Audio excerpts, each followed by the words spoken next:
জানো সূর্য কোথায় যে ডুবে যায়? সাহাবীরা বলেন আল্লাহ রাসূলু আলাম, আল্লাহ জানে এবং নবী ভালো জানে। আল্লাহ নবী বললেন, সাহাবীরা রে, সূর্য যেতে যেতে আরশে মুআল্লার নিচে যায় আল্লাহকে সেজদা দিয়া সুবহানা রাব্বিল আলা বলে সূর্য পড়তে থাকে, আর সুবহানা রাব্বিল আলা বলে সূর্য তাসবিহ পড়তে থাকে, আর বলে হে রব, আপনি যদি অনুমতি দেন পৃথিবীবাসীর জন্য আবার আলো নিয়ে ফিরে যাব, আর অনুমতি যদি না দেন আমি আপনার কুদরতি কদমে সেজদায় পড়ে পড়ে কাঁদতে থাকব। আল্লাহ নবী বললেন, সূর্য থেকে আমার রব অনুমতি দেওয়ার কারণে সকালবেলা তোমরা সূর্যের আলো পাও। কিয়ামতের পূর্ব সময় অনুমতি দেবে না, দেবে না, দেবে না, দেবে না।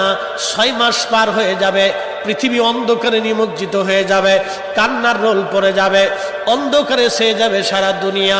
মানুষ